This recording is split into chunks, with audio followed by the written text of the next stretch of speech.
എവിടെ ഇല്ലാതെ കോഴിക്കോട് രണ്ട് വർത്താനം പറയാം.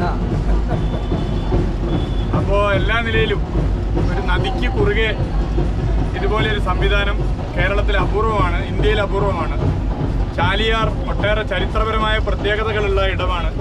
ആ ചാലിയാറിലൂടെ ഫറോക്ക് പുതിയ പാലത്തിൻ്റെയും പഴയ പാലത്തിൻ്റെയും ഇടയിലൂടെ സിപ്പ് ലൈനും അതുപോലെ തന്നെ ഇതുപോലുള്ള കേബിൾ കാറും ഒക്കെ തന്നെ പ്രവർത്തനം ആരംഭിക്കുന്നു എന്നുള്ളത് ഏറെ സന്തോഷകരമാണ്. ഇതിനകം തന്നെ ഈ പ്രദേശങ്ങൾ ടൂറിസ്റ്റ് കേന്ദ്രങ്ങളായി മാറിയിട്ടുണ്ട്. ഫറോക്ക് പഴയ പാലം ദീപാലങ്കൃതമായി മാറിയതും പുതിയ പാലം കളർഫുള്ളായി മാറിയതുമൊക്കെ നമ്മൾ കണ്ടതാണ്.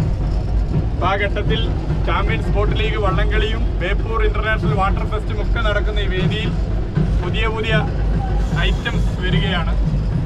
സർക്കാർ സ്വകാര്യ പങ്കാളിത്തത്തോടു കൂടി ടൂറിസ്റ്റ് മേഖലയെ കൂടുതൽ ഉണർവോടുകൂടി മുന്നോട്ട് കൊണ്ടുപോകാനുള്ള ഒരു എളിയ ഇടപെടലാണ്. നല്ല അനുഭവമാണ്. ബാക്കി ഇവർ പറയും.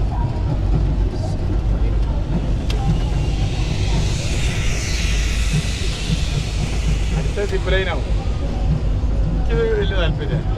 ഫറൂഖിന്റെ ചരിത്രത്തിലെ ഏറ്റവും വലിയ ആഹ്ലാദകരമായ സംഭവമാണ് ഇന്നിവിടെ ഉദ്ഘാടനം ചെയ്തിട്ടുള്ളത്.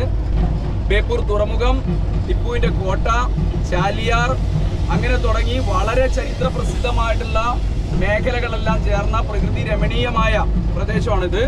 ബഹുമാനപ്പെട്ട മന്ത്രിയുടെ നേതൃത്വത്തിൽ ഫറൂഖ് പഴയ പാലം നമ്മൾ പൂർണ്ണമായും ലൈറ്റ് തെളിയിച്ചതും അത് സൗന്ദര്യവൽക്കരിച്ചതും പുതിയ പാലം നവീകരിച്ചതും എല്ലാം ചേർത്ത് ഫറൂഖ് ബേപ്പൂർ ഒരു ടൂറിസം കോറിഡോറായി മാറാൻ വേണ്ടി പോവുകയാണ്. വളരെ സന്തോഷകരമായ അനുഭവമാണ്. ഈ ദിവസം ഫറൂഖിലുള്ള ജനങ്ങളാകെ സന്തോഷത്തോടു കൂടി പങ്കെടുത്തു.